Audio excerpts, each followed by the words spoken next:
And away we go. It is the BCJ Podcast, brought to you by the Holy Grail, right here on BearcatJournal.com. Reminder, Friday night, pregame, Holy Grail. But remember, there's now a football game also going on at the Banks. I would advise getting to the Grail early as possible. If you plan on pre-gaming for UC Louisville, get yourself a table, get some dinner, maybe have a beverage or two before you head over to the Heritage Bank Arena to take on the Bearcats and Louisville. It is going to be crowded. It is going to be a great time. And, of course, after the game, head back to the Grail as well and enjoy your post-game festivities there. They have great food, great drinks, and, of course, ice-cold Cincy Light. 50 cents from every Cincy Light purchased at the Holy Grail is donated back into the athletes at the University of Cincinnati. So support those that support us, but more importantly, support those that support your athletes and the university. And that is done better by none other than our friends at the Holy Grail. All right, let's get this show on the road, Dave. We have a lot to get to. Yeah. It's maybe between now and whenever we're on again, we're working that out. Might do this show like next Wednesday afternoon. Yeah, for those stuck at work on the day before Thanksgiving, we might give you a little treat in the midday because there's really not a time next week to squeeze this pod in, and we obviously need to have one lead into the final football game of the season and in the midst of 3 basketball games in 5 days. So we're still figuring that out, but there will be a show and it will probably be sometime on Wednesday afternoon. I think we've got starting Friday, we go Friday, Saturday, Monday, Wednesday, Saturday. Yeah. So in 8 days, there's going to be 5 games. That makes it a little tough for the podcast folks that are dumb enough to run an entire podcast network doing shows like 5 nights a week. It's going to be a lot of aftermaths. Galactic Fried Chicken is getting their money's worth this coming week. But, yes.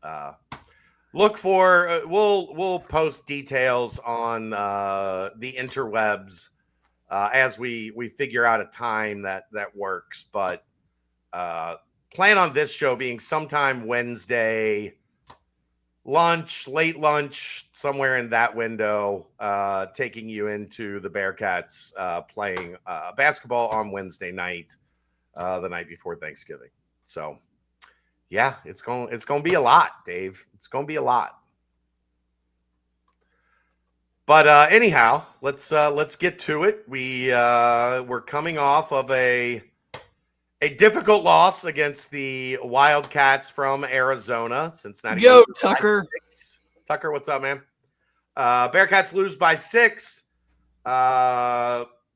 Pretty much all the things we said needed to happen, Dave, did not happen against Arizona. And It was still a 1-possession game, which makes it even more frustrating because it feels like that's a game that if they play well, they're probably going to win. But they did not play well. No, I mean, you throw an interception on the first play of the game. Woof. You give up a touchdown immediately. You come back with 2 really good drives. And, I said it Sunday morning. I thought the game was essentially lost in the second quarter when you had a 14-7 lead and the defense held up their end of the deal.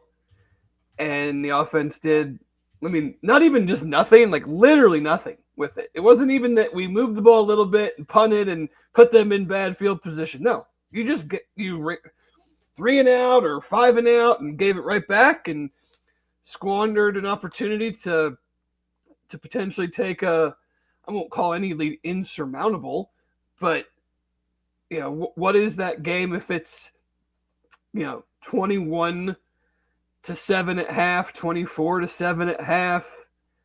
It's just a totally different second half. Yeah. And the offense could do nothing. I thought Arizona did a nice job in kind of changing how they were attacking the run after the first couple possessions, and we didn't really do much different off of that. You had 8 carries for 140 yards, and then Tyree Walker finished the game with 10 more carries for 26 yards. Sorsby didn't really get involved in the run game.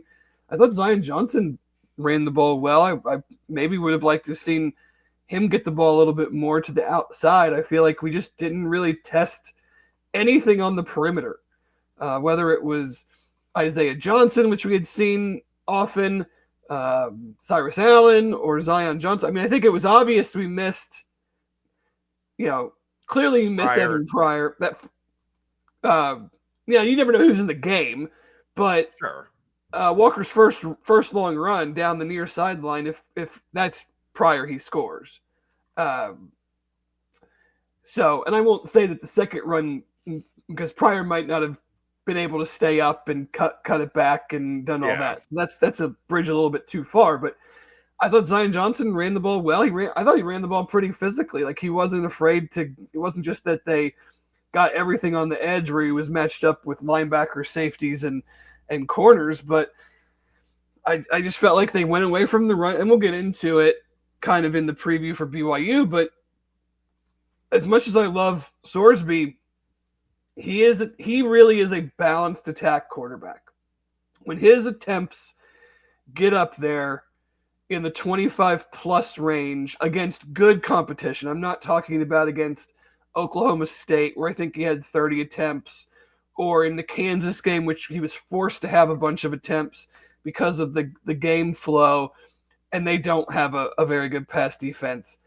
I just think he's better in the 18 to 25 attempt range, where we're using his legs, we're using the complement of running backs, we're being more varied in our personnel packages and the plays that we're running. That, I won't say the Utah game, because that game got out of hand pretty quickly, but this game was not out of hand, and it still felt like we went away from some of the elements that had been successful from an offensive standpoint. And then when they made some adjustments, I felt like we didn't counter that very well.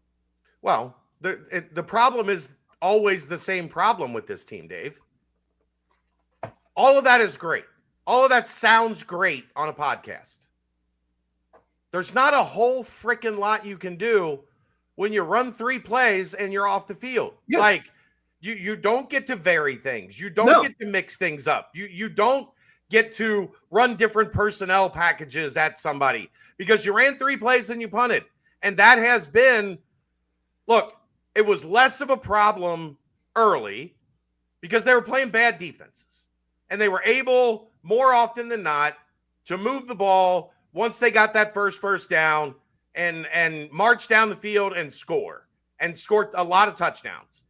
As they've played 2 really good defenses, especially 2 elite passing defenses, the problem has creeped its ugly head up again, and it's 3 and out. Like, I think 4 out of 5 drives, second and third quarter, 3 and out. And again, all that stuff sounds great. I don't disagree with anything you're saying, but it is damn near impossible to have any spice or variety in anything you do when you're running 3 plays and punting. Right. And you have to be able there to, is too much running 3 plays and punting. You have to be able, to get into those other things. It's hard to do that if you can't start a drive and actually get something going to force the defense to maybe make some substitutions or get out of a look that they were in because you exploited it. No, I totally agree. And I think, too, we're seeing a little bit of a difference in the receiving core of they feasted on some bad zone defenses. And then when, it was really apparent this week. It wasn't as apparent against Utah because I didn't think Sorsby played well, but I also didn't think that they gave themselves, a lot of great chances. No, Utah was blitzing 6 and 7. This it week, was fire drill. This week there was probably I'm not going to call them drops, but three or four times where against man you have to make contested catches. You don't just run a hook route in a big zone and just sit your butt down and wait for the ball to get there and nobody's really around you until you catch it. Like too many times, you just got to make contested catches. That's how you move the ball through the air against a man-to-man defense. You're not going to have just wide open lanes and wide open spaces. And, I didn't think he played very well. Obviously, the two interceptions were just, what are we doing type throws, especially the first one. The second one, I kind of understand. Maybe you want to give Cyrus Allen a chance and you don't see or you don't think the safety is going to get over there. And it wasn't a great throw, but the first one, I was just like, what could you possibly have seen there? It felt so predetermined that it wasn't even an ounce of looking to see what else was possibly there. But guys also have to catch the ball.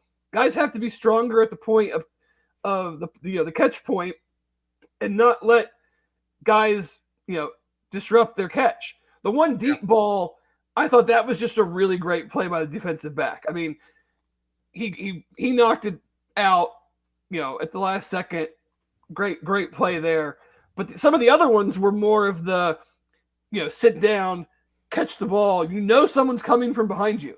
Like, the DB is closing on you, and they didn't complete the catch. And that just can't happen if you're going to be successful in the passing game. And Arizona's really good in pass defense. I don't know if you guys talked about this at all Monday, but this was their 6th game in a row where they didn't allow 200 yards passing. That's very hard to do, irregardless of competition in college football.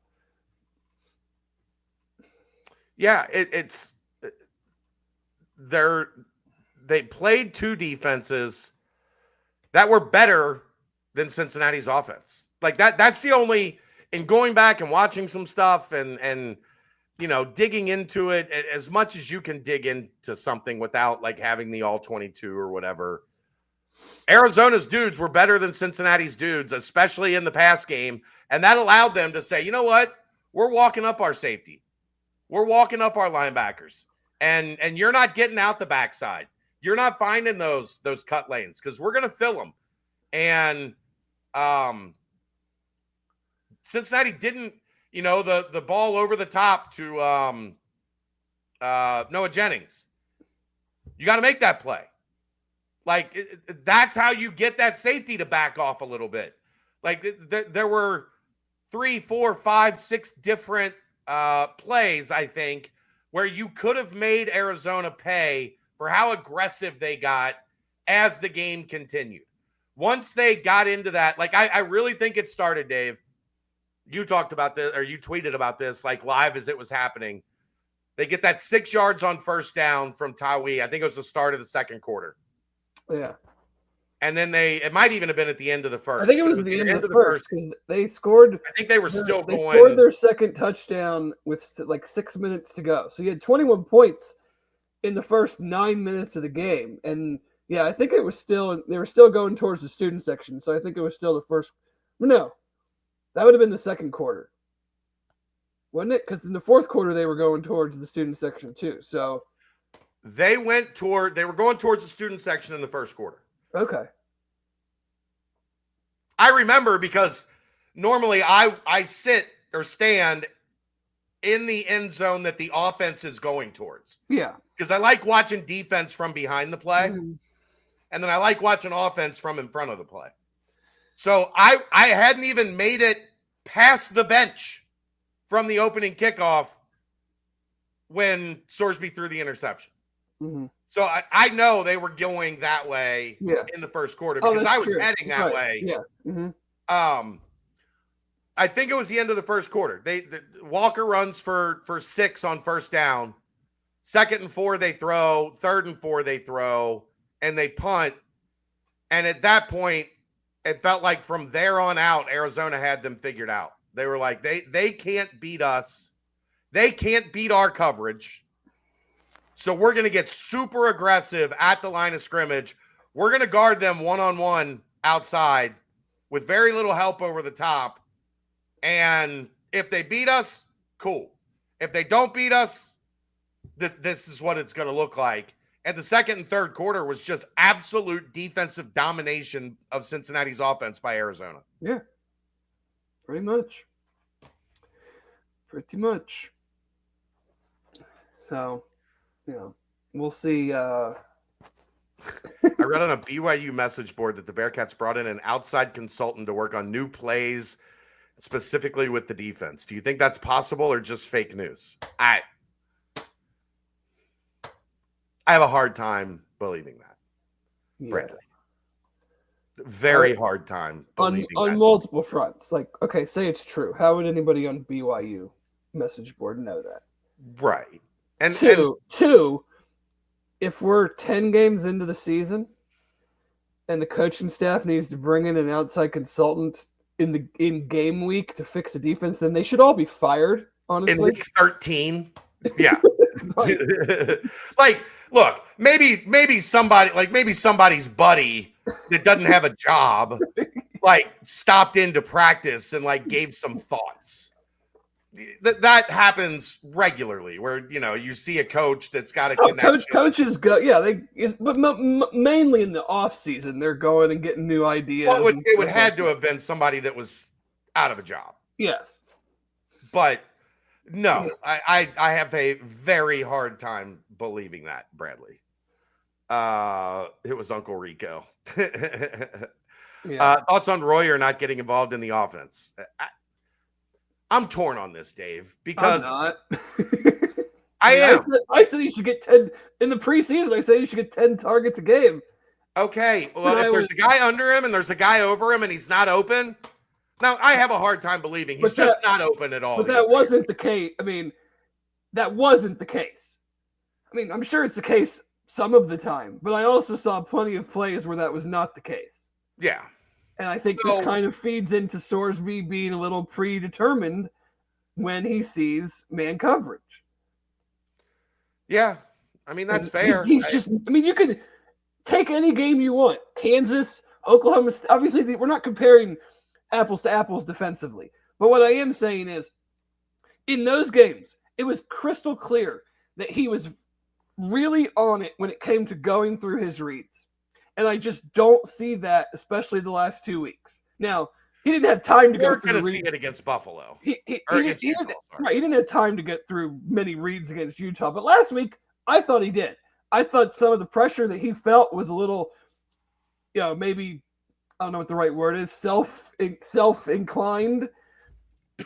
And I think he could have. Now, my other problem with it is kind of goes back to the last year thing of, okay, so they're doing this to our best weapon. We just throw our hands up. We can't figure out a way to give him the ball. He's the only player that's ever been bracketed some of the time. Yeah. I mean, if you have your gotta have it plays, every team does. It's 3rd and 5. We gotta have it. I don't care what the defense is in. This is a play that we need to get the ball to this guy because we got to have it. Like, you're telling me that we got none of those? That they were on that shit from Jump Street when it comes to Joe Royer, and teams have been for the last several weeks. It's not just a Utah-Arizona thing.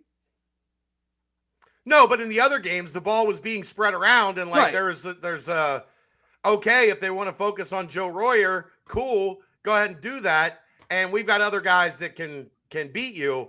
It was very clear against Utah and Arizona. They did not.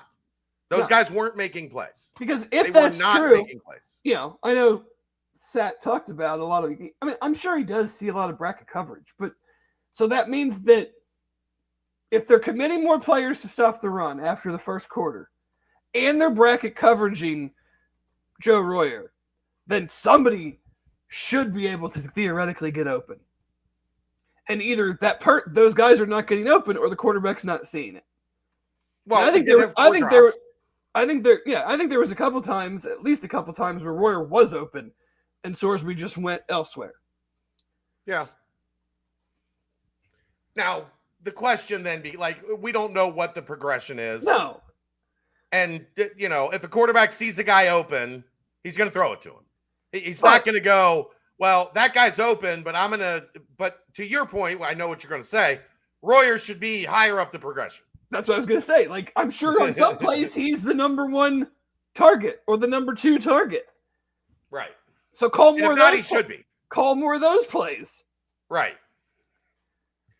Because if he's here's my reasoning behind that. If he's your top target and you instantly can diagnose from the snap that he's been bracketed, that allows you to then get to your other options quicker versus, okay, outside guys are 1-2, Royer's 3. I look at them, they're covered. Oh shit, Royer's actually now he's bracketed. I can't go to him.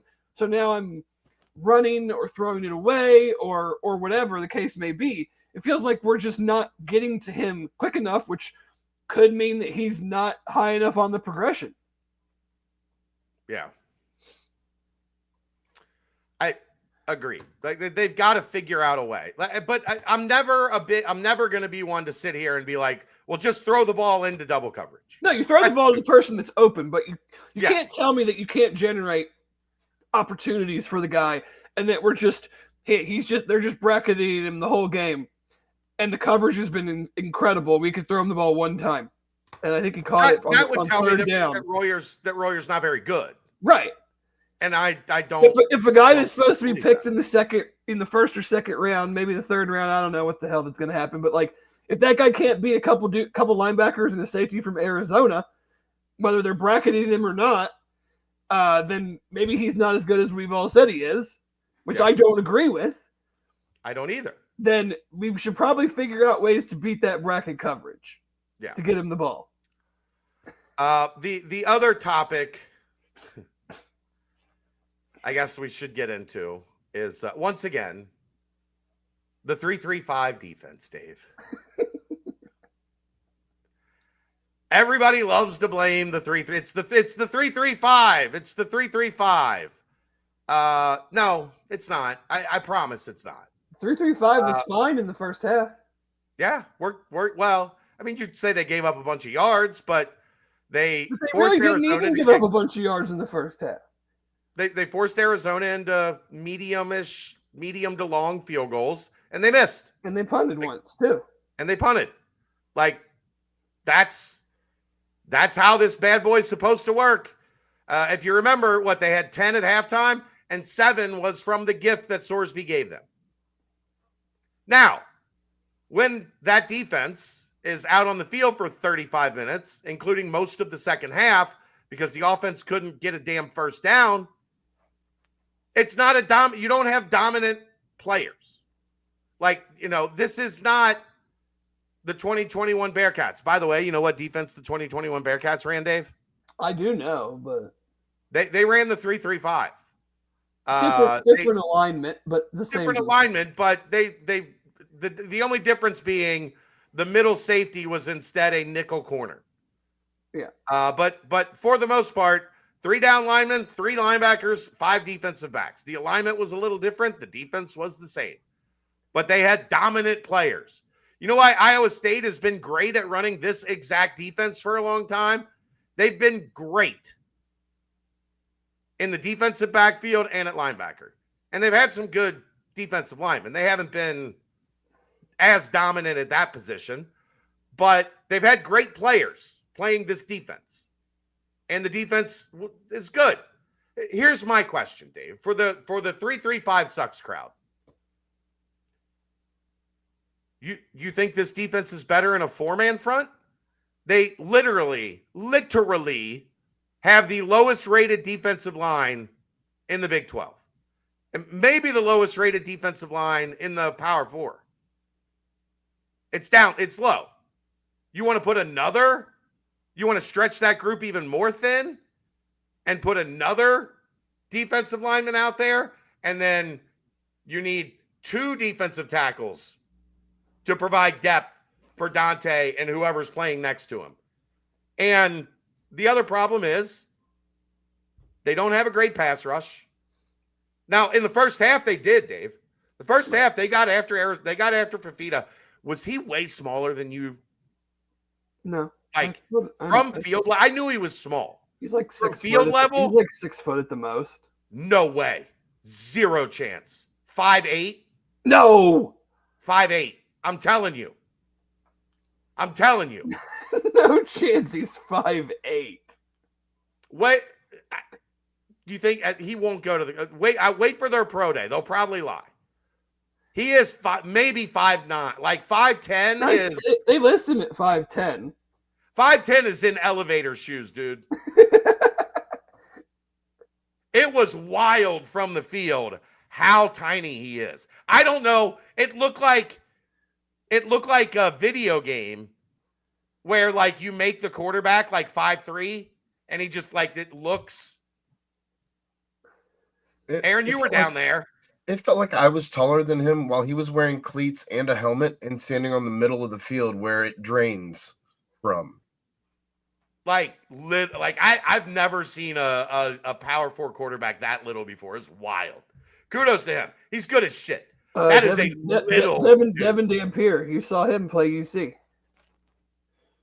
I think he's probably 2 inches taller than Fafita. Maybe 3.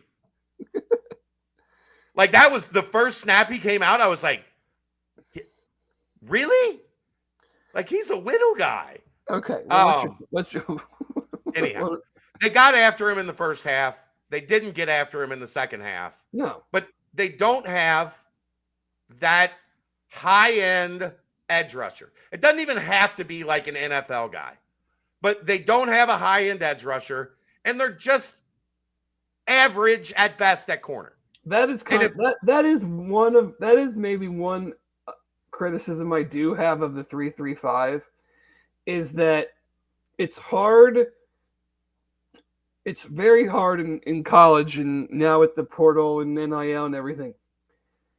It's very hard to find an edge guy that's big enough to play the 3-3-5 to stack up against the run that can then also get after the pass. You're kind of wasn't big enough to stack up against the run. Different competition, man. Those American Athletic Conference. I said he wasn't big enough to. He wasn't good against the run. He was serviceable.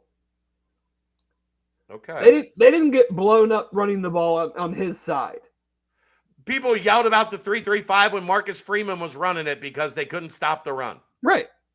I'm just saying it's hard to find that edge person. Now, you need to develop them or you need to try, it's very hard to go by him. I mean, very, very hard to go by him. But, and I just think the other area that I don't love is, and this is not a 3-3-5 thing. This just feels like a philosophical technique thing, is that we just play so damn far off of receivers. But they have had games this year. They haven't, and they've had more success doing that than they've had when they've played drop. But then we did it against Arizona, and they're just, it's 3rd and 4. We'll just do a 6-yard stop route because your guy's bailing 9 yards out of the play. Baylor, they were up on the line. It was one of my main keys to why they shut down that Baylor passing attack, is because they did not bail. Like, I don't know why they went back to that against Arizona. I get it that you can't be like that. And Sat said the second touchdown, they brought the backs up and they got beat on a double move for a touchdown. If you're not going to get pressure on the quarterback and you do that, then you're just going to get run by because these aren't elite high-level corners. So I know there's a juggling act of how much is too much and down in distance. But, like, my biggest gripe on that stuff was on these 3rd and mediums, 4th down, like – he was pissed about the 4th and 3. You're afraid they're gonna go 30 yards downfield? Like, okay, if they make that throw and they complete that throw, then I'll clap for them. I don't want to see you giving up, 6 yards on 3rd and 4 to just a free release on an easy. I mean, Fafita just catch, turn, throw. I mean, way too easy. That's the one part I hate. And that doesn't matter. That part is inconsequential whether you have good pass rush or not, because guys weren't going to – I don't care who you have. They weren't going to get there in time when he can just see what you're giving him and take one step and throw it. Yeah. And the thing that drives me nuts about that is like it feels like even at the point of the catch, the DB is not driving on the ball. No, it's not like Arizona when they knocked several away coming in from behind and making contact as the ball was arriving. I mean, it's catch, DB, receiver turns, and then we're there to kind of force him out of bounds or tackle him. Well, first down's been late. Too late.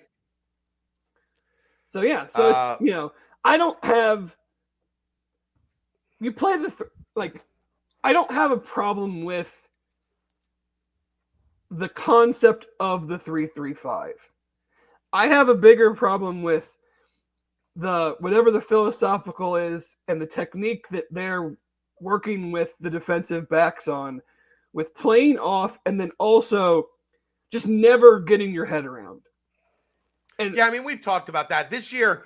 It's we've talked a million when your corners aren't good. They're always trailing the receiver. Right. I don't want them spending time getting their head around. Well, I'm just saying this year, all year, yeah, they've been there. For the standpoint that you're never going to get the call. Like, I know a lot of we hate the refs, and they've called a million pass interferences, and most of them have been, and some of them haven't. But you're never going to get the call when you're not even trying to look and see where the football is. You're never going to get a 50-50 call when you don't even bother trying to see where the ball is. Watch other games. The minute that DB gets his head around, the flag almost never comes out. Well, you always have the guy gets his head around and then he messes with his other hand closest to the receiver to try to grab him or push him or something. But when you're just dead sprint running, even if you're with him, half stride behind, you're not going to be ahead of him as a DB, but you're essentially with him. But, almost inevitably, the receiver will slow down. And you're just going to run right through him. It's very rarely the case where the receiver just is running dead sprint and catches it perfectly in stride. So, you're just going to end up running right into him. And you don't bother to play the ball, so they're going to call the flag, even if you got there at the exact same time. It's the players. And the question is, okay, you don't want to run the 3-3-5. You think these guys are going to be better in a 4-2-5, a 4-3, a 3-4? Like, okay, Billy Bob, coach from the couch.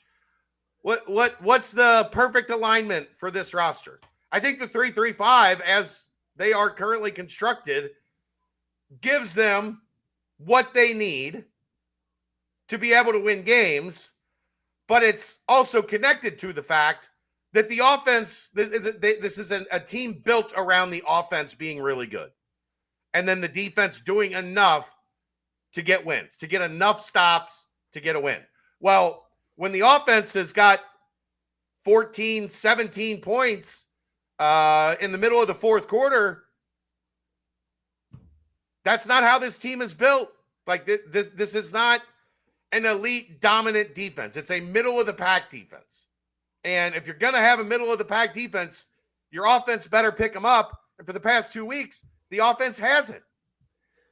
No, your defense has pretty much done what you could realistically ask them to do in every game but one.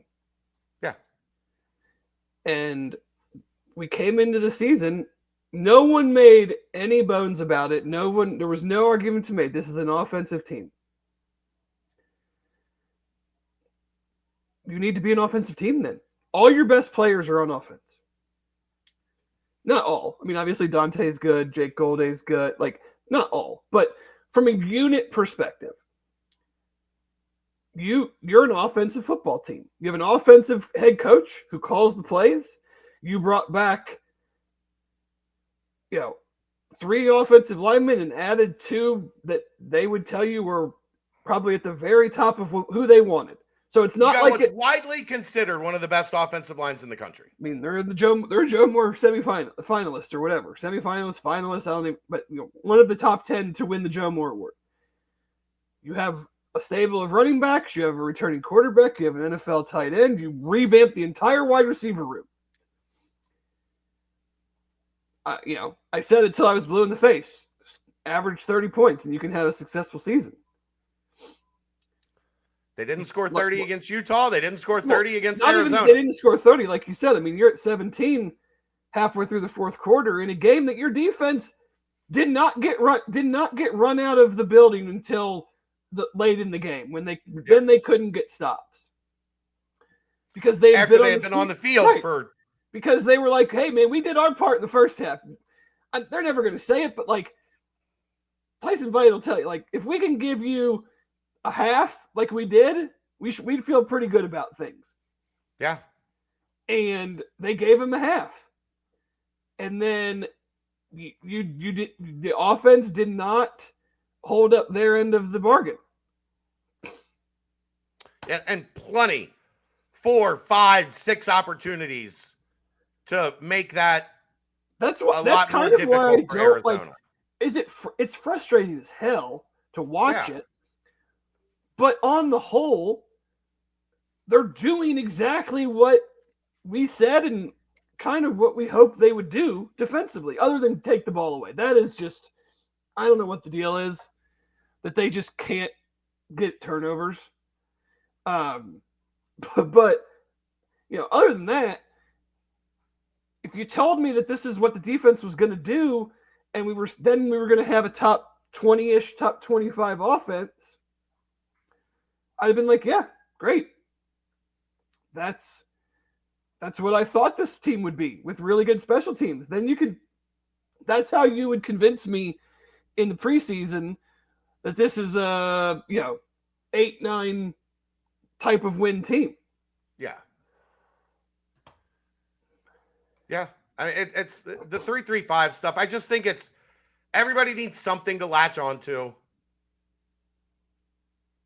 But what it's all, I always go back to like, okay, what's the answer? Well, it's easy because it's not an attacking defense. Yes. So, you kind of are a little bit at the mercy of the offense making some mistakes at times. You're not a big generate havoc, generate mistake type of defense. And, I'm sure in hindsight, there's little tweaks and stuff that they could do or would want to do, but then anything that revolves around pressure or more people, you're then just exposing a weak secondary even more. So for anybody that's like, oh, put another guy up front or send more pressure. Okay. The guys that they have not shown that they can generate pressure. So we bring more bodies up there, and if they still can't generate pressure, then the DBs are even on more islands than they currently are. Yeah. I mean, what? You want to sacrifice a linebacker for a defensive tackle? Okay. I don't think it changes much. I don't think it changes much at all. I think it would make things honestly worse. I do too. But that's always my thing. Like, I hate this. Okay, well, what's in this situation? What's the answer? Like, what's the fix? I mean, I have the answer, but I don't know if they're in today's landscape they're able to do it. Yeah, you got to get better at defensive end and corner. And guess what's most expensive? You got to buy players at 2 of the 3 most expensive positions in football. Yeah. For a team that's middle of the road in money. That seems like develop. Which that can be. That's the next thing. We don't know conversation for a different day, but we'll get to it in the summer, I'm sure. We don't know yet. I mean, you're dealing with redshirt freshmen and a couple sophomores that played last year. Like, if you really want to get into the nitty-gritty on this team, I would say, I probably expected more from Jaquan Sanks. I probably expected more from Simeon Coleman. And I think I'm getting about what I expected from Marquez Parker. Maybe a little bit more, but I noticed a couple times a game that Parker's making plays. Yeah. Micah Coleman has come on, other than him the last couple of weeks, I was hoping for more from him. I think Jalen Hunt's been pretty solid all year. I don't really think we've gotten much of anything from McLean and what's the other transfer end?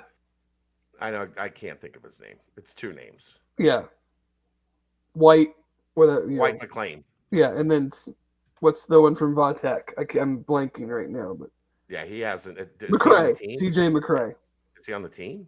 I mean, but that's the hard part is, okay, if anybody's in the portal that has real production at edge, can UC get them?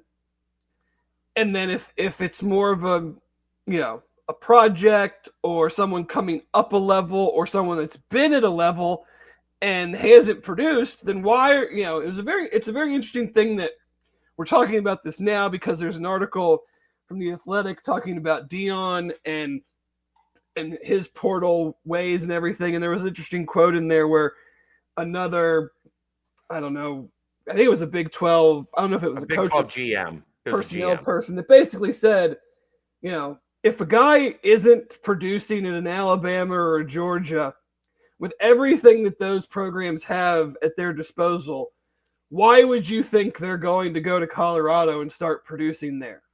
Right. So if a guy isn't producing it wherever he was before he came to UC that was at a higher or equal level, why would you expect him to start producing here? And then if it's someone coming up a level, we've always talked about that. You and I hate trying to project that because that's a fool's errand. So they're in a very hard spot when it comes to pass rushers because the dude that went from Stanford to Texas Tech, David Bailey, I mean, that's like 3 players for UC. They can't afford him. I've been able to identify one defensive end that was able to project up a couple levels. Jared Verse? Yes, that's the one. Yeah. That's the one when you watched his tape, you went, yeah, that's going to work. Albany to FSU, yeah. It was pretty clear. Yeah, that's going to work. Yeah. But so, I mean, this offseason, I'm sure that Jack is looking for productive players, coming off the edge. And maybe they do have to spend a little bit more than they feel comfortable doing because it's just they're not generating enough pressure. They're not, pressure and coverage works hand in hand. You're not going to force interceptions if the quarterback is never uncomfortable. Very rarely do good quarterbacks just throw it to the other team. We have not seen it. So, they're going to have to do something. They're going to have to either figure out a way to start developing guys or find some more money or be willing to spend a little bit more money at that position. Yeah, because that's what it comes down to. 3-3-5, 4-2-5, 4-3. If you don't have corners and you don't have edge rushers, I don't think it matters what the hell the scheme is. No. I don't think it matters. I genuinely don't. There's a reason quarterback, edge, corner. Like when you look at the money scale, it goes like that for a reason. Yeah, tackle, wide receiver. I mean, but a really good tackle, a really good D end, a really good corner, they're all going to command significant dollars. And UC either figures out a way to maybe not pay the top of the market, but gets in there on someone that can legitimately make an impact, or they got to figure out a better way to develop them because they're not doing that either. But we don't. The problem is we don't really know because those guys like corner they maybe a little bit earlier, but like edge guys, unless you're just an absolute freak of nature. Edge guys take 2 years, 3 years. Like maybe Parker is in that perfect developmental curve where next year in year 3, he has that breakout. Rob Jackson's, is what it is. Like, right. But that's a guy that you look at he fits the prototype. every measurable you could want. So where's the miss there? Right. Tim Griffin is going to be critical, like in the spring and into the summer. We're going to be talking about him a lot because he has all those I'm not trying to blame anybody because I'm not involved in the day-to-day. It's hard to do. But Rob Jackson, you walk in on any practice and you go, shit, that guy's going to get double-digit sacks. So either he's not figuring it out, Walt's not figuring it out. Like there is a disconnect there. It's totally fair to have a conversation around that. We're not being like he has the physical action, like he looks in the airport, looks great, but he doesn't bend right. He doesn't get, he doesn't have the speed off the ball. Like that's stuff you find out when you get him, right? More often than not, unless it's just unless it's just freakish and the guy's, a top 75 prospect in the country, and you can watch every time he comes off the ball, he flies off the ball and he's going right underneath the tackle. And that translates. Cincinnati's not in a position to get those guys. They're not. So they're going to have to do a better job. And I think it is development, Dave. I mean, we'll talk about this a bunch when the season's over and what the prospects for next year are and whatnot, and what, the portal opens and all that stuff. There's plenty of time to talk about this. Yeah. But I genuinely think, like, edge and corner, you better be finding them in high school, and that's where you can maybe find guys that still have development, like physical development that you're projecting. Because I don't think a guy that's in college for 2 to 3 years, I don't think there's a whole lot of upside there left. No, I mean, how much development are you really going to do in a new scheme with a new coaching staff in year 3 or 4? Right. I mean, that guy's kind of a finished product. You may be able to work on a few things, but there's very rarely are there big jumps in ability and big jumps in production. My thing is we've just gotten, I mean, you go up and down the list of the defensive linemen that they brought in, there hasn't been much. Michael Coleman, again, flashed the last couple weeks, but up until that point, he didn't really do anything in the fall camp. We were talking about is somebody else going to be a starter, and I think we're seeing why no one else has taken those reps. I mean, it's been him and Parker, and they've been okay. Like, they've been better recently, but they've been okay. I just think it's really hard to expect to go into the portal. One, teams aren't letting those guys go. When you've got one, you're going to pay him, and he's going to stay. Unless he's going to be able to just absolutely break the bank and go get top of the market money, and Cincinnati doesn't have that. No. So they're not paying, Justin Williams did an article and recently for The Athletic and didn't give an exact number, but said 8 figures. So that means at least $10 million that they had to spend. Well, you're not giving one guy $4 million. Right. $3-4 million, because that's what those guys are getting.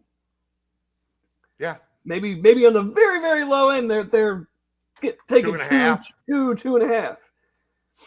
You're not giving one guy. Pretty good chunk. They're not in a position to give one guy that.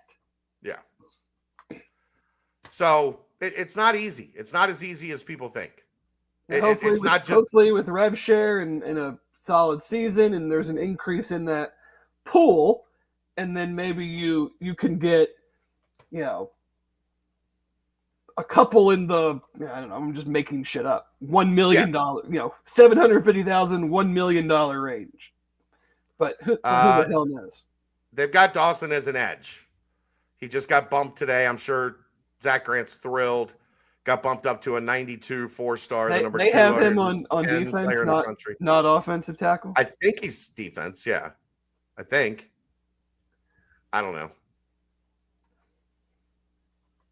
I'd have to check on that. I'm not sure on that. I think he's listed as a defender. He's listed on our website as an offensive tackle. Oh. If UC had the ability to go get David Bailey, they'd have already done it by now. Exactly. Yeah, it is this. We're not like telling secrets here. Like those guys know the positions they need to get. It's not. They're aware. It's not like they're sitting there going, man, do we need an edge? I don't know. Maybe, I don't know. Let's get another receiver.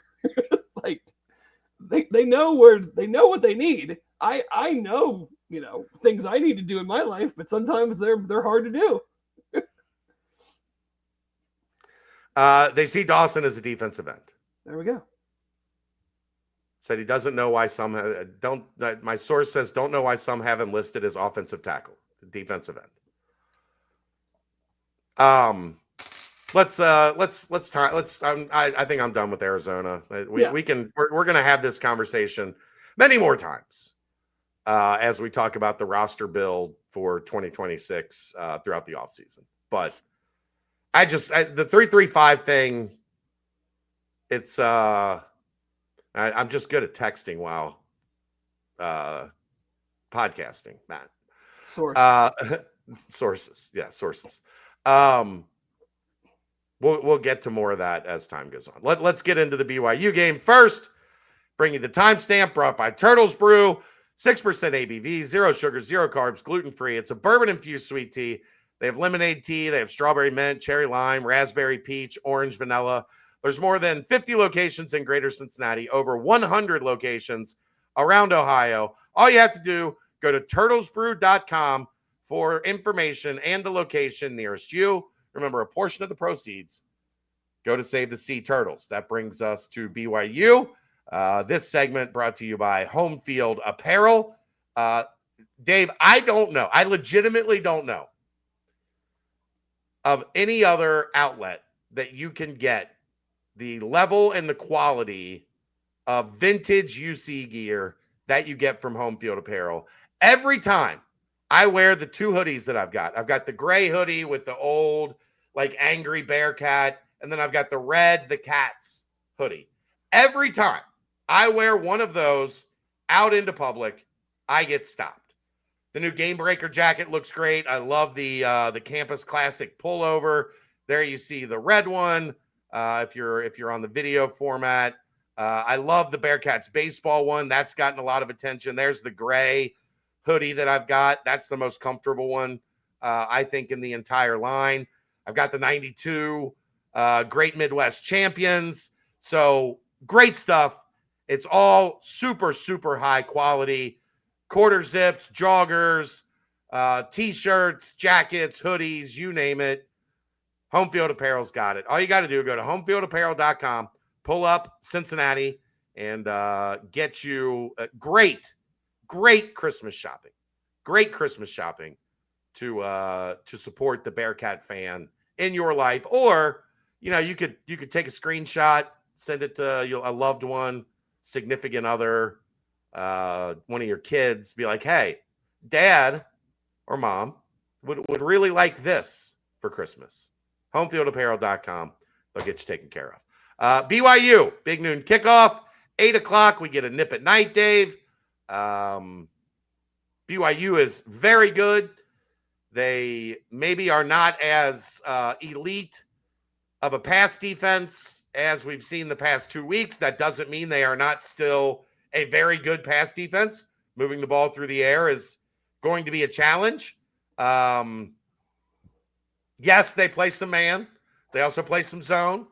Don't get me started. I don't have another 20 minutes to go off on. They also have 14 interceptions like Arizona did coming into the game. They do. So I would advise not throwing it to them. Run the damn ball, Scott. Or if you do throw it, we'll have to pull that throw tweet it out to them. Tweet out again. Run the damn ball, Scott. Look, they tried to run the ball against Arizona, and Arizona, after the first 3 drives, said, no, we're not going to do that anymore. No. I have an interesting stat for you. Okay.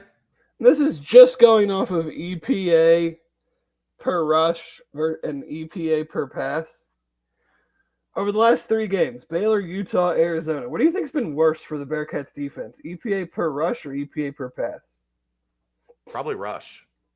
Yeah, and it's not even close. I don't think the pass defense has been horrible. I really don't. Like, they've given up some untimely third downs, but which is concerning which is very concerning for this game specifically.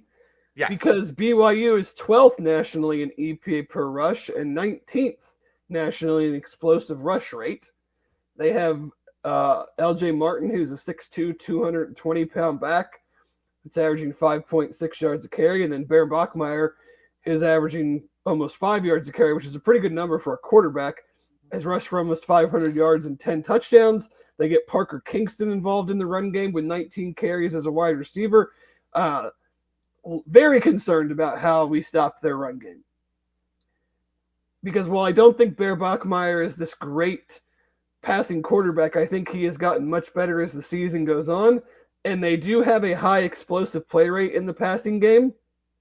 Chase Roberts is averaging just over 16 yards a catch, and Kingston's averaging 14.5. So they're not a dink and dunk passing attack. Their two main receivers are averaging 15-ish yards a catch.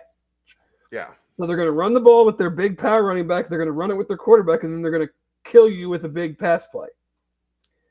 So and he's had quite a few 275, 300-yard passing games that are mostly chunk, right? Like he's not grinding you out Noah Fafita style, throwing 19 balls under 15 yards. So yards per play, UC 6th, BYU's 36th. Defensive yards per play, BYU's 28th, UC is 65th. But just the being able to stop the run, you're going to have another. I mean, this is third game in a row. I think that you have the the more physical style of team versus the Baylor, Oklahoma State, Kansas style of team. So, what have we learned? Where are our heads? Like, my concern here is just the cumulative effect of dropping 2 in a row. You're at home, last home game. If things don't start well again, do they have it in them to bounce back? And this type of an offense will just be tougher for if you dig a hole against BYU's offense, they're going to be totally fine running it down your throat for 45 minutes. In that regard, they are very similar to Utah. If you do not get up on them and force them out of what they want to be, if they get, again, 2-score lead is my thing. If they get up 10, if they get up 14, you're in big trouble because they are just going to run all over you until you prove you can stop it. Yeah. I have something that's interesting to me, Dave. Okay. On this game. BYU is an entirely different team at home than they are on the road. Yes, definitely. Starting with Big 12 play, because the only road game they played was at East Carolina. They won that one 34-13. Was that close at all? I don't know a single thing about that game other than East Carolina's turned out to be pretty damn good. But that game, I don't know any of the details of it. It was 3-3 after one. BYU outscored them 10-0 in the second, 7-3 in the third, 14-7 in the fourth. So they just kind of slowly pulled away. Yeah, it was just a cumulative effect of a better team making plays. At Colorado, BYU wins 24-21. Yep. At Arizona, BYU wins 33-27. And that was a game Arizona led by 10 in the fourth quarter. And BYU scored 10 unanswered to send it to overtime, and then they won in overtime. At Iowa State, 41-27. Again, tie game, fourth quarter, or going into the fourth quarter. It's not even BYU, that. They were getting blown out. Yeah, it was 17. Got a pick six that kind of turned things around and then blew Iowa State out. But tie game in the fourth quarter. Then Iowa State gives up 14. BYU wins by 14, 41-27. So tie game in the fourth quarter on the road. Texas Tech steamrolled 29-7. This is not Yeah, Colton Nailers is still at ECU. Actually, I think he's got another year or two, and then I think his son is in high school, so he's probably going to take over. His son might be Colton, but he is Holton. Holton, yeah, Holton. Aaron. That's his son, Aaron. Colton. It's Holton and Colton. They are not the same team on the road that they are at home. Right. So 8:00 night game. Look, as much as this fan base has clamored for Nip at Night, if I look up and that place looks like the Arizona game, I might lose my shit next Wednesday afternoon. Yeah. I mean, be the reason that you help that we get out to take advantage of being at home against them. So yeah. Look, they're not as daunting, I don't think, pass defense as Utah and Arizona. I legitimately think Arizona, like I said, I legitimately think they got to a point in the second quarter where they were just like, their guys can't beat our guys one-on-one. Like, their receivers are not going to make enough plays on our defensive backs. And Arizona doesn't even play press, really, Dave. They play just straight man. Like, they were not up in Cincinnati's receivers' faces at the snap. But they were on them like stink on shit as soon as they came off the line of scrimmage, and Cincinnati couldn't effectively move the ball. I don't think BYU is in that stratosphere in terms of their ability to defend the pass. So, yes, the balance is a huge thing. It would be really nice if Pryor was back. It sounds like it's kind of headed in that direction, but we don't know that for sure. We'll find out a little bit more in an hour when the injury report comes out. I think it's going to be a lot more crowded than it has been. Like, I don't know that there's anybody I'm at this point super worried about, but I think it's starting to be a team that got a little beat up the last 2 weeks. So we'll see what that looks like tonight. But you got to be able to move the ball. This 3-and-out thing, man. And then, look, we're almost to the point with the sample size, Dave, that I'm just saying, I guess we have to deal with it's going to be boom or bust with this offense. There's not going to be a lot of. I mean, what is it? How much is really going to change in the last two games against relatively good to very good teams? Like, it's not like they're going to all of a sudden play West Virginia and Oklahoma State. Well, and again, this has been a problem from the start of the season. Yeah, they just scored more touchdowns and had less. Like the roles were reversed. They didn't have as many 3-and-outs, and they scored more touchdowns. Now it's flipped, but it's still 3-and-out or touchdown or touchdown field goal, like 3-and-out or points. Well, yeah, and my concern with their defense is obviously when you intercept the ball 14 times, 3 guys have 3. You're a good coverage defense. You don't accidentally, like I said, the quarterback isn't throwing them the ball 14 times. But the 2 areas that they are also very good on defense are third down defense, which is not great because UC has not been good on third down. Yeah. And they're 4th in the country in red zone touchdown percentage defense. So when teams get to the red zone, they don't score touchdowns. That will be good on good. But if UC never can get a drive together to get to the red zone because they can't convert third downs against a good third down team, or they're having the same issues that they've had at moments in the last 2 games, then them being a good red zone defense isn't really going to matter.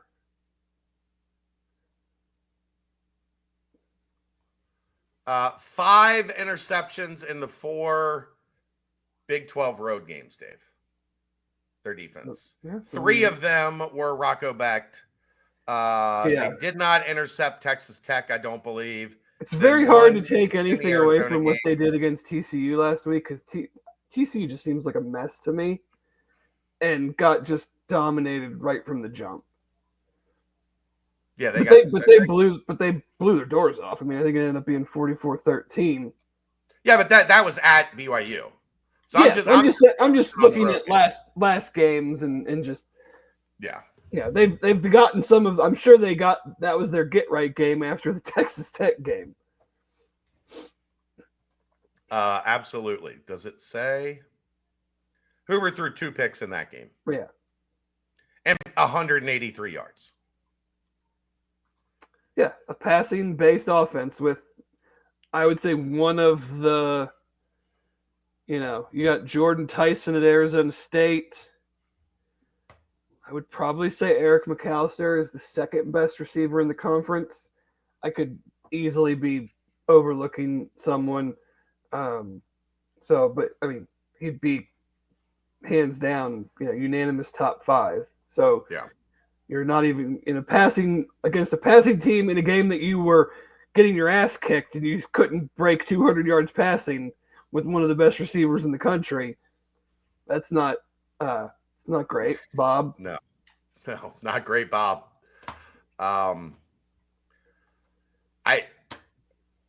Their offense, is he good now? Is Bachmeier good now? Like, are we at the point where we're like, we're over that he's a freshman? Well, he's certainly not bad.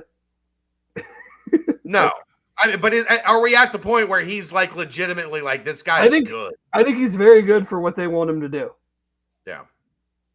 To be a true freshman that came in, I mean, he wasn't there over the offseason. I mean, he transferred in from Stanford. Yeah.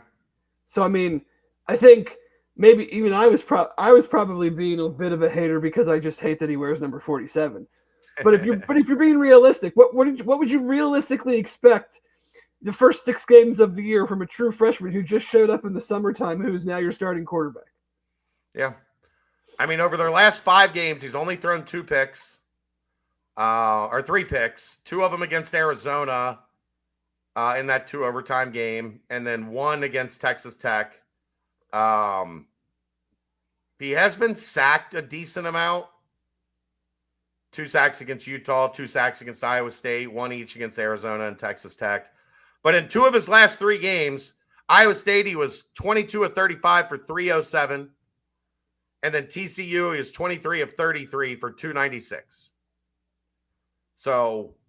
Yeah, they had the nice play there. I like their tight end too, Carson Ryan. He hit him on a nice play where he had a big run after catch, making guys miss, and scored from, I think it was 40, maybe 30-something, 40-something yards.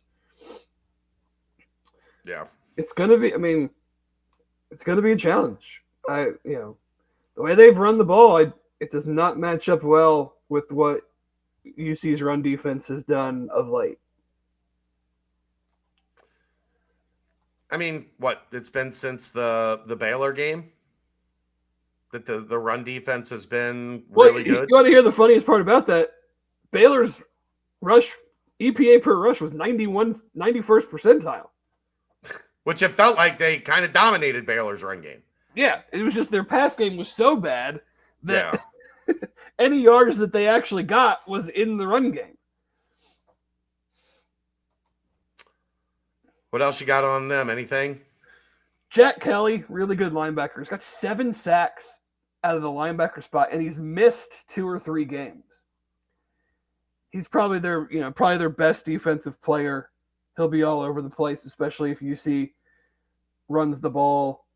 But I think UC needs to run the ball and then run the ball and then run the ball and hope that loosens up some of the passing, because 3 of the last 5 games we have not thrown for over 200 yards. Sorsby's completion percentage is a bit of a, I'm going to say this, but I mean, his completion percentage is down 4% from last year. I also would say the depth of target has increased substantially from last year. Yeah. But up until, I don't know what week it was, when on the Cover 3 podcast, Tom Fernelli was throwing an insane amount of love at Brendan Sorsby, especially in the the lack of whoopsie daisy plays and the amount of his completion percentage on throws. One of the only players in the country, him and CJ Carr, I forget the exact stat, but it was had a completion percentage above X number while also having a depth of target rate or depth of target above, a high number. So it wasn't like he was completing a bunch of passes on 4 and 5 yard routes. Yeah. That is stopped. Whether it's the receivers not being able to get open, whether it's him not being able to find the guy that's open, whether it's the plays aren't the right. It's all works together, but that is stopped. We are not as efficient, and he is not playing as well as he was in the first half of the season. I think he's like I mentioned earlier, been predetermined far too often and is putting the ball, in harm's way that he wasn't doing earlier. So he's got to fix that. And it's beating the dead horse a little bit, but in these games, your best players have to be your best players. And outside of one play, defensively, I didn't see Dante do much. I didn't hear Golday's name called a bunch, and Sorsby. Golday had 13 tackles. Okay, well, was fine, but Sorsby didn't play well. No. So Royer's been non-existent. So you're not going to beat your 4 NFL guys. You're not going to beat many good teams or teams that are. I don't think anybody would argue BYU is a better football team. They line up better in pretty much any statistic that you want to look at. And I'm sure there's some that UC's yards per play is obviously still very good. There's some offensive stuff that UC ranks better, but not like it's not the gap between BYU's defense and Cincinnati's defense is very wide. The gap between Cincinnati's offense and BYU's offense is negligible. So you're going to have to play. I think if they're going to win, they're going to have to play their best game of the year. You can't. Yeah, the only thing I'll say on that is I don't fully know what to make of BYU on the road, because it's clear they are significantly better at home than they are on the road. Right. Significantly better at home than they are on the road. They are. I would just say that as competition though has ramped up for UC, they've been making the mistakes and everything. So they can't make the mistakes. I'm not saying you got to be perfect, but if the defense gives you a second quarter like they gave you last week, you better take advantage. Right. Arizona 71-67 over UConn, Dave. We should have made a significant play on that one. We talked about it this afternoon. During our show, we had our show prep meeting this afternoon. I'm trying to figure out why UConn was a 7.5-point favorite in that game. Yeah. That was a money line special. Sprinkle on that money line. I could have been in a different tax bracket this week if I had to bet the Utah and BYU games on Saturday and then that game tonight. I did. Did you? Yes. Did you? Was it a multiple unit play? No, I just play for fun. It's not. I'm not. It's why I don't play, because if I was a gambler, I would have been in serious risk for bankruptcy. Seeing those two lines, I had to apologize to the board because I forgot to put my picks up this week, and I went 6 and 2. Some people have been making a little bit of money off me, so I'm happy to help. But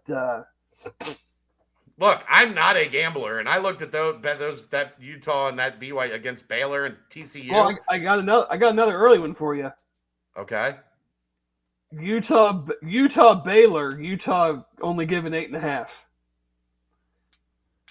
Or sorry. No, they just played Arizona home against Baylor, only given 6.5.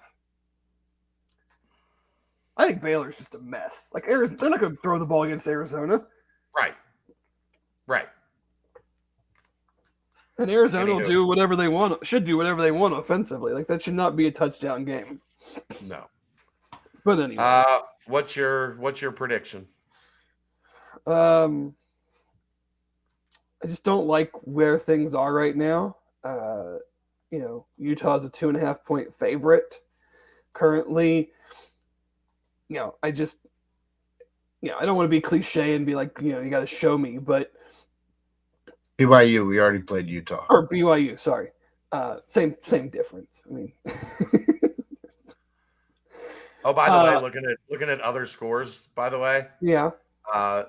Dayton up 9 against Marquette right now. Oh, yeah. And Mount St. Mary's in overtime with Maryland. Oh. The Mount. But I don't know. I feel like the UC is just trending in a not great spot. And how are they going to respond? The back is against the wall. The proverbial back is against the wall, for sure. So what does that mean? Does that matter? The matchup, I don't love what BYU really excels at on offense. I think it's just going to be hard to slow them down enough to stay in it. So I'm going to go BYU 31, UC 21. Ooh, only 21, huh? I mean, Nip at night doesn't get a couple extra points for you? I mean, 23, 20, 31, 24. I mean, maybe, I don't know. I got to see him, you could only get 24 against Arizona. Didn't come close to that against Utah. I think those defenses are better than BYU's, but we're not all of a sudden backpedaling to, a terrible, terrible defense. They scored 20 against UCF, who has a somewhat decent pass defense. Yeah. So. Yeah. It's a concern. Do you know what the menu is for the weekend? It is an all apps menu. Ooh. So we got, so far I know we got pepperoni bread, meatballs, antipasta squares. She said something else, texted me something else. She did. She wanted me to make sure, in case she wasn't watching live, that I could fulfill this. Pigs in a blanket, plenty of Jell-O shots. I mean, so the girls are gonna be gone. Kelsey and Liz are going to Bloomington on Saturday to watch IU and Nebraska play volleyball, because Kelsey's a big Nebraska volleyball fan. So I'm going to be home all day, kind of chilling by myself with football on. Maybe it looks like the weather's going to be okay. Maybe I'll come up with an app for the tailgate. Yeah, by the afternoon and into the game time, I think the weather should be fine. Yes. Friday's going to rain quite a bit, but Saturday's supposed to clear up. No senior night bump, Dave? I don't know. Do those things matter? I mean, sometimes. Show up, and it's sold out. But show up and support a team that, they're probably not going to make the Big 12 championship now, but we didn't think they would be sniffing the Big 12 championship going into the season. So this is all I have to say on that, Dave. Did Arizona State, with 2 weeks left, think they were going to make the Big 12 championship game last year? Probably not. Probably not. Probably not. You're telling me Sam Leavitt is that much superior to Brendan Sorsby? I think they're in the same stratosphere. Yeah. It's time for Sorsby to show it, have a great 2 games to end the season, and then see where the chips fall. Exactly. I mean, it's probably going to be BYU and Texas Tech, but, if BYU picks up that second loss, then there's chaos. And sometimes you just need a little chaos, Dave. That's right. Sometimes you just need a little like chaos. Well, Sam's brother says he's not leaving Arizona State. On3 says he's leaving Arizona State. I think he's leaving Arizona State, but what do I know? What do I know? All right. Coral Gables is very similar to Scottsdale. Temperature, yeah. I mean, it's, maybe a little more rain, Vibe. but the vibe is not all too different. If I could do it all over again, Dave, I think I would have tried to find a way to go to Tempe for college, because that looks like a good time. Looks like a good time. All right, let's timestamp. Brought to you by Turtles Brew, 6% ABV, 0 sugar, 0 carbs, gluten-free, bourbon-infused sweet tea. They have cherry lime, raspberry peach, orange vanilla, strawberry mint, lemonade tea. You can find it at more than 50 locations around the city, over 100 locations if you're out in the state of Ohio. All you got to do, go to turtlesbrew.com for more information and the location nearest you. Portion of the proceeds go to Save the Sea Turtles. Basketball tomorrow, Friday night, Dave. Cincinnati, Louisville. Do you feel any differently about Louisville after Kentucky again got smoked last night by Michigan State? I know a lot of people were looking at Louisville and going, holy shit, they crushed Kentucky. And Kentucky did make a little bit of a comeback to not make the outcome look as disastrous. But ultimately, they blew out Kentucky. Everybody's very high on Louisville. Michael Brown is incredible, averaging 24 points a game. One of a lottery pick, absolute elite freshman. They have a very well-built roster. But do you think any less of them now that Kentucky got humbled again? Not really. No? Do you? Maybe a little.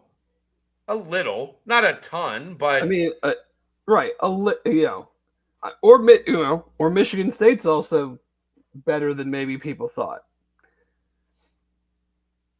Izzo's got two of my favorite wings in college basketball. I mean, Jeremy Fears and Cone Carr is a fun group. My guy showed up last night a little bit, Dave. Who's that? Kurt Tang. Oh, I'm a big Kurt. I think I first saw Kurt Tang when he was a freshman, like a freshman going into his sophomore year. And I was like, oh my God, this guy's going to be awesome in college. Struggled last year, but I think a lot of last year was because Richardson was so much better than anybody anticipated. Mm-hmm. And it cut into Tang. I think Kurt Tang is going to be very, very good for Izzo. But anyway, enough about that. But I don't know. It's not that I think any less like I think Louisville's not good. I still think Louisville's very good. I just don't know if maybe we got a little ahead of ourselves on how good because of the way they played against Kentucky. Possibly, but I also think regardless of who you're playing, it's maybe not totally regardless because there's 300 and something Division I basketball teams, but sure. I think it's kind of hard to just score 90 something points, 100 points every game. Agreed. And so I'm not necessarily gonna say like, oh, well, they're not even close to that good because Kentucky might be going through it right now. I just think it's with the way UC plays offense, if they're going to be a 3-point shooting team in that building, I don't love. I mean, I think this might be a game. You might have to tell them, okay, maybe chill a little bit. Now, I do have exclusive news, Dave.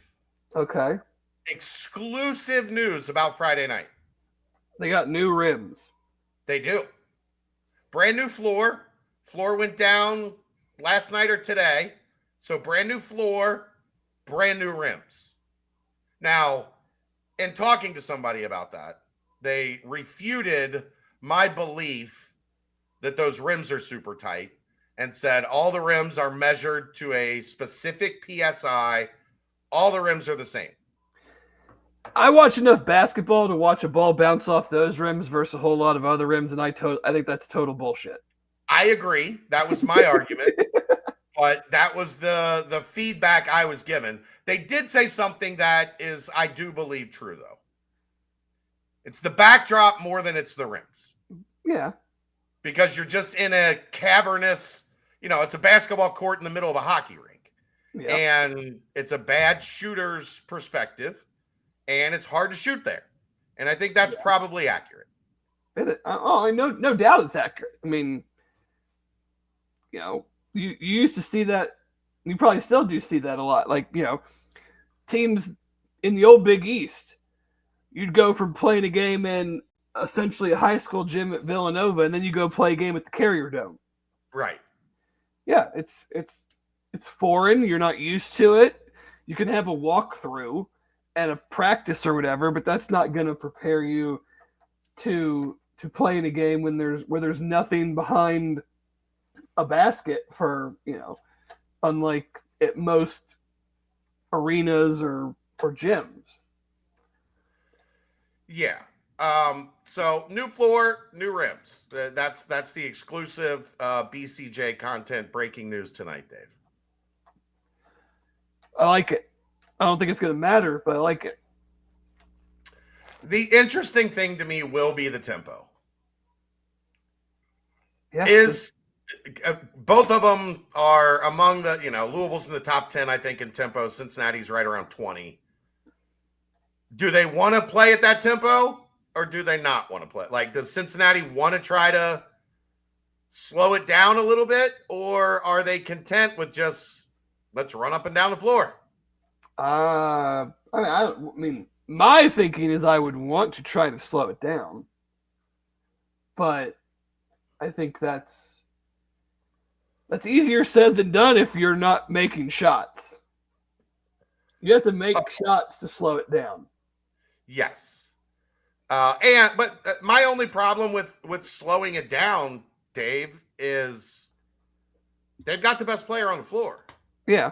And it's not close. And that guy has the ball in his hands on every possession, and he's not selfish. So you're not going to be able, I mean, he's averaging 24 points a game, but he's also averaging 6 assists a game. Mm-hmm. So you're not going to be able to just say, like, we're loading up on Michael Brown. Right. And we're doing everything we can to stop him, because he will give it up and make you pay. Should have played this game at Fifth Third, like Wes said today. Here's the problem with that, Matt. That assumes Louisville would have agreed to play in Fifth Third Arena. I don't think they would have. Maybe they would have. I don't know. I don't think they would have. So if that's not the case and you want to play the game, then you got to find a way to play the game. Correct. Wes's preference might have been home and home. That doesn't mean it's Pat Kelsey's preference. It doesn't mean it's Louisville's preference. Right. Everybody prop bet day. Matt, he's playing on new rims, new floor. Like, yeah, he's played there 2 years in a row, but, I know you're talking about the backdrop. I'm just having some fun. There is apparently a ticket code now, Dave. Okay. That I think Wes at some point mentioned on WLW. Trying to see if I can find it. I don't know. I have not seen anything. I have not heard of anything. Anyhow, either way, they're trying, but the biggest problem with this is absolutely that they priced it ridiculously. Like, whoever the promoter was did not read the room at all. The pricing was absurd, just completely absurd. But, there's not a whole lot you can do with that. No. I mean, when you sell a game, you're at the mercy of who you sell it to. Yeah. Well, it's the same company that ran the event the last 2 years. Like, you got to be able to read the room. This is not, the Louisville fan base is not the Dayton fan base. No. And I think, Louisville is also playing Tennessee in a neutral site game in Nashville? I have no idea. Are they? I think so. And I think the Louisville fans are looking at that as their for sure. As their game. Would make sense. So they did not read the room well. I will tell you that. Louisville, it's not just Michael Brown. Well, they have 6 guys averaging double figures? Yeah. Ryan Conwell and Michael Brown both averaging 19.3 points per game. I thought I saw today, or maybe, I don't know. I thought I saw today Brown was averaging 24 points a game, but whatever. That's not what my Yahoo Sports app says. Now, that doesn't mean that it's correct, but. Either way, Brown and Conwell, both very, very good. They've got some quality size. The Woolley kid is good at 6'4" on the glass, good offensive rebounder on the glass, so you're going to have to keep an eye on him. Connie Ruths is another guy that's really good on the glass for them, especially defensively. They've got a really well-constructed, pretty complete team.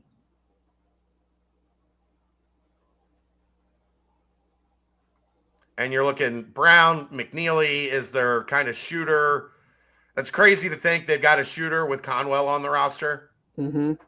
But McNeely is kind of their spot-up guy. He's hitting 41% of his threes. Conwell's hitting 43% of his threes. Brown's hitting 36% of his threes.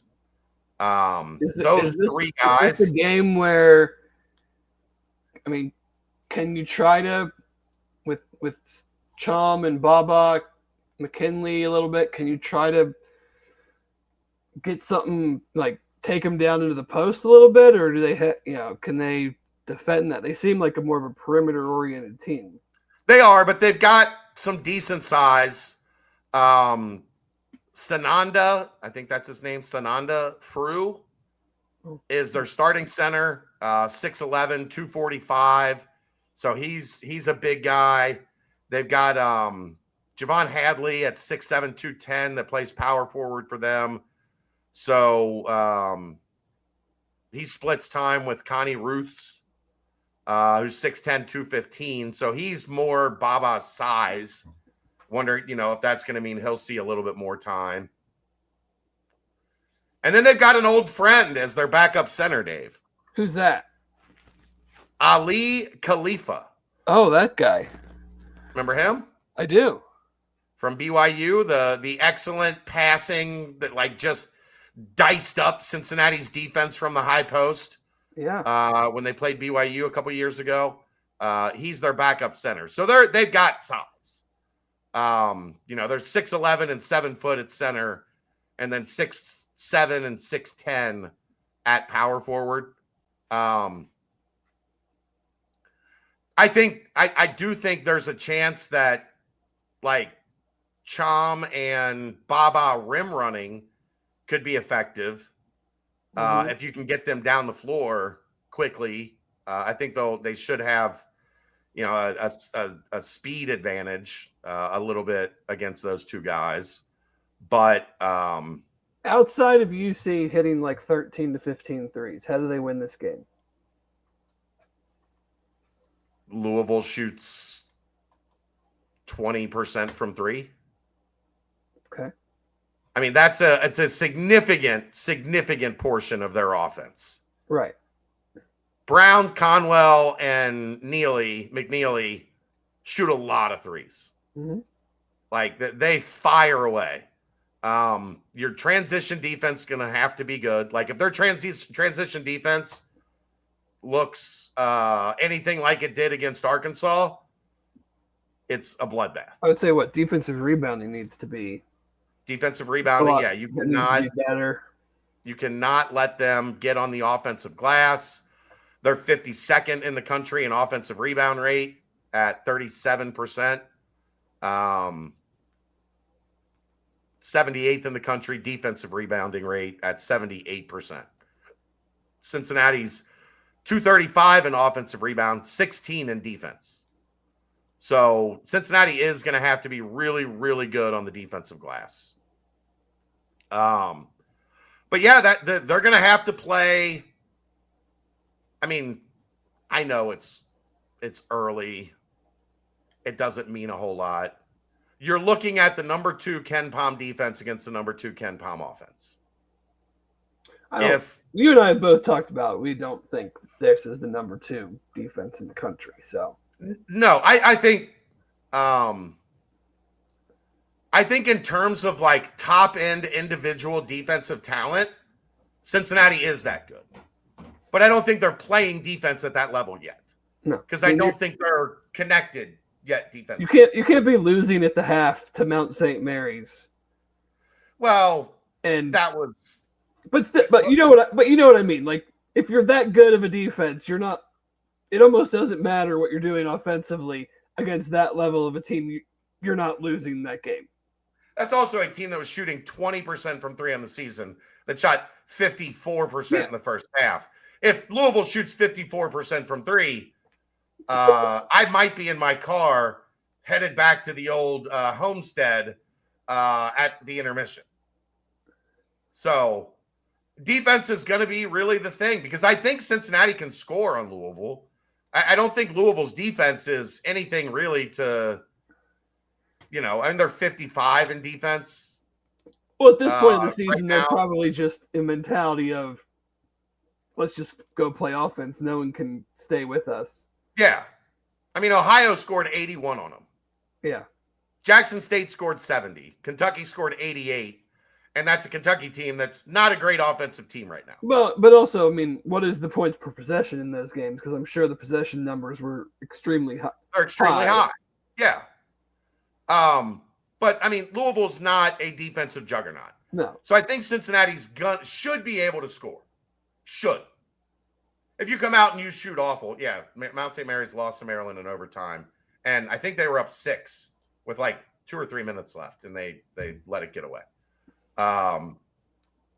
But I think the key is, can Cincinnati slow them down? If you can, how comfortable is Louisville if they're on a 75, 80 point pace?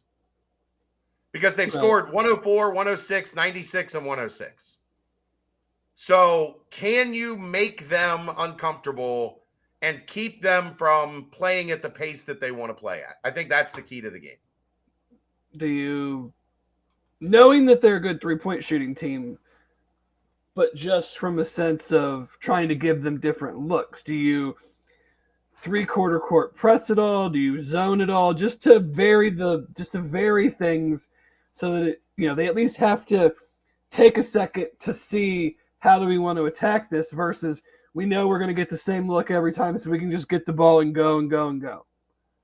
Yeah, I mean, I think you, if you can, if he doesn't abuse you, you do try to put a little heat on Michael Brown, and you have Day or you have Buck pick him up, a little bit more full court, or just so it's not a free run up the court every time, and we're into what we're doing. We're not necessarily throwing things at them to force turnovers, but just to try to we don't want to necessarily slow we talked about slowing the tempo down, but at least make them take 5 extra seconds to figure out what they want to do. Yeah, and what's the key to that also? Make shots. Make shots. You can't do those things if they're getting rebounds and running. The funny thing is, Dave, they are a 3-point shooting team. Okay? Make no mistake. They shoot a lot of them. They are 87th in 3-point percentage in the country, 36.4. They are 8th in the country in 2-point percentage at 65.1%. So they want to overextend your defense, make you do everything you can to close out, to run them off the 3-point line. But then they are more than comfortable. Okay, we're going to throw it inside, or we're going to shot fake, shot fake to close out, beat you off the bounce, get downhill, and score at the rim. So it's not, you can't just sell out to run them off the line. So that's what makes them incredibly hard to defend. I mean that's maybe why you try to mix in a little bit of zone. But if you don't play it, then Yeah, I mean, maybe you throw it out there. If it's not, that's why I always laugh. I mean, if you don't practice it, why are you gonna? People are like, well, play zone or do like. Well, if we don't practice it very much, then why are we going to implement it in a game against a good team? Dayton blows the big lead, Dave. They are going to overtime with Marquette. Oh my God, the Simone house is in shambles. I was, hoping Anthony Grant could do us a solid tonight and get a nice non-conference victory. But what do you do? There's a good Bama Illinois game going on right now. Yeah, I've got that. I was watching Arizona and UConn a little bit and keeping an eye on Bama Illinois right now. A lot of good games early this season. It's been fun. All right. You got anything else? You think the Bearcats win Friday night, Dave? No, I don't. Do you? No.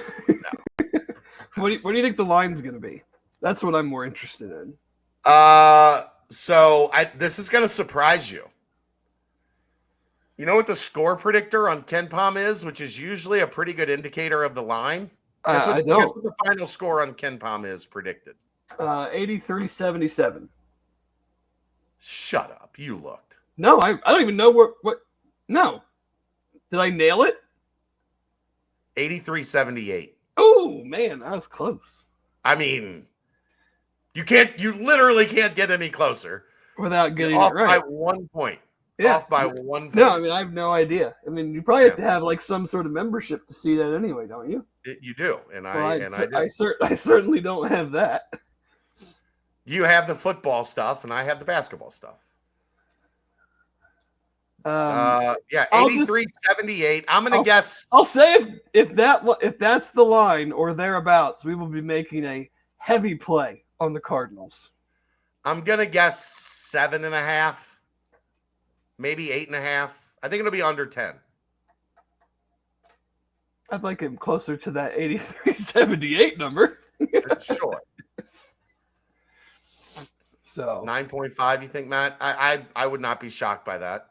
I actually would have gone more towards 9.5, 10.5 until I saw what the KenPom score predictor was.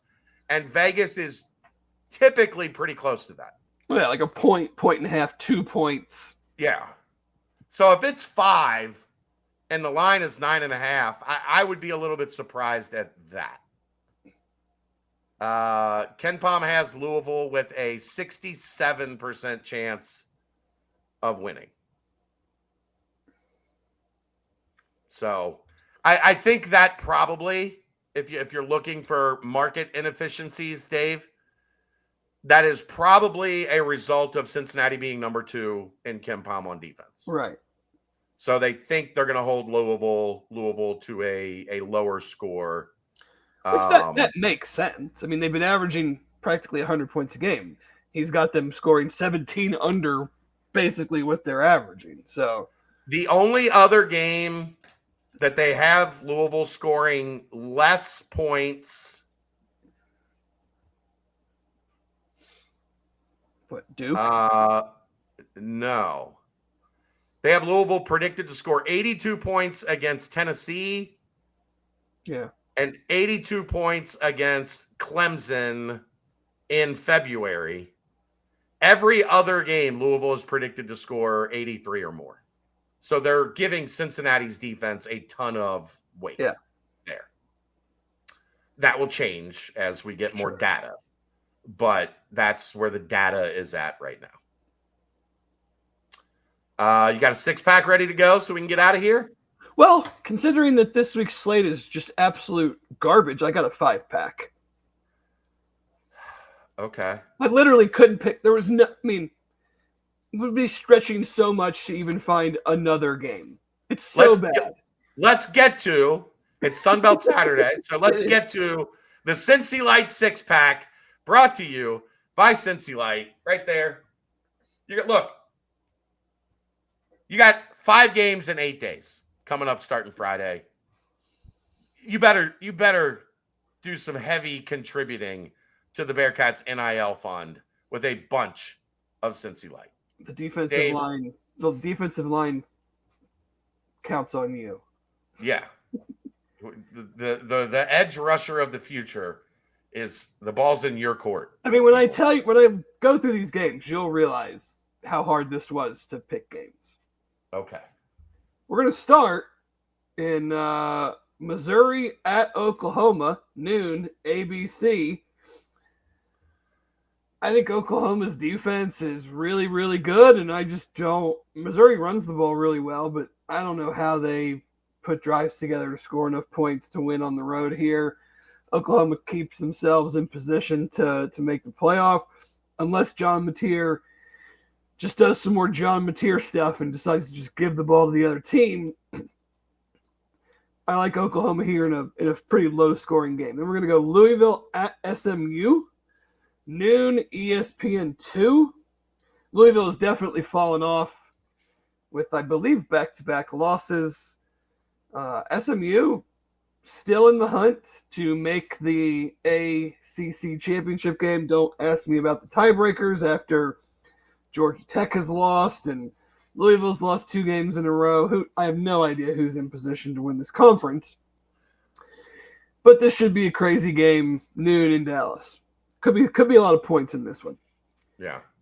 Easily game of the day, USC at Oregon, 3:30 CBS. CBS finally getting a game that is equals to the amount of money they've been playing for all these crappy third-tier Big Ten games they've been showing.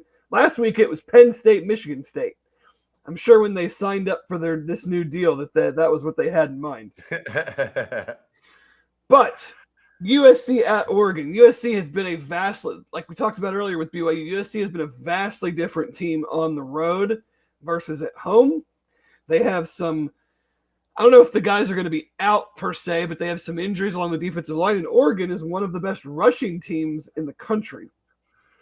So, we'll see how that goes. Oregon has to win this game, though.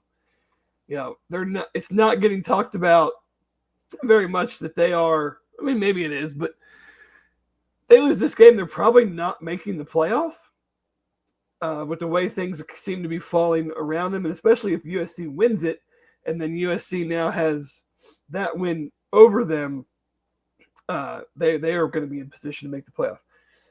Then we'll go 7 o'clock, Pitt at Georgia Tech. Again, telling you how hard this was to pick games. Pitt came back down to earth a little bit last week against Notre Dame, which according to their coach didn't matter, and they played like it. How do they bounce back from that? Going on the road to Georgia Tech with both teams in this ACC still having shots to make their conference championship game. And then what will be a uneasy game for me, I'm glad I won't have to watch it, being that I will be at the UC game, Tennessee at Florida, 7:30 ABC. The Vols, I don't think, are playing very well. They have not beaten anyone worth a rip all season. And if they were to happen to go to Florida and lose a game to a team that doesn't have a head coach, I think the temperature might start to increase a little bit on my guy, Josh Heupel. and I might be we might be on the verge of I wasn't wrong, I was just early. So that one, and they're only a 4.5 point favorite. Florida has played hard against good teams and beaten some good teams, and yet then turn around and get blown out by Kentucky. So, try to figure them out. But it's at home, and they still have good players. A lot of them. Talent, an acquisition of talent wasn't really the problem. Yeah.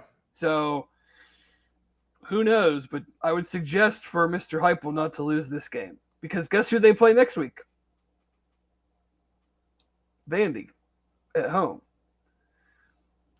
So I don't love their chances in that one. So you don't really want to go into that game with this loss. Yeah. So those are my games. Kentucky's actually not been terrible the past couple weeks.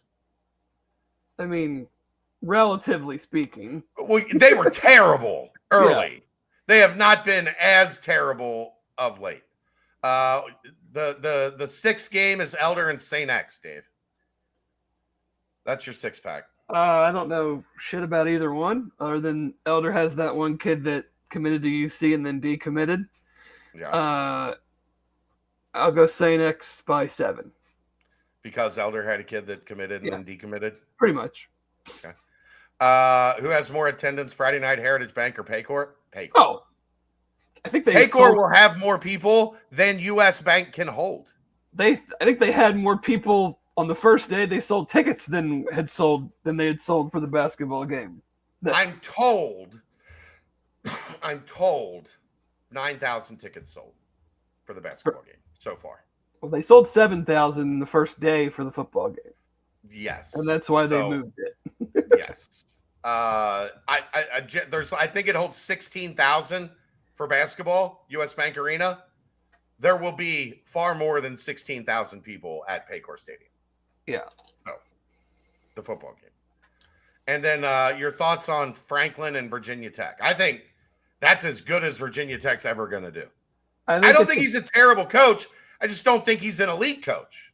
No, and he's the type he's going to – I mean, Penn State got good because he went into Virginia and took Virginia and North Carolina and took a bunch of the players that used to be going to Virginia Tech.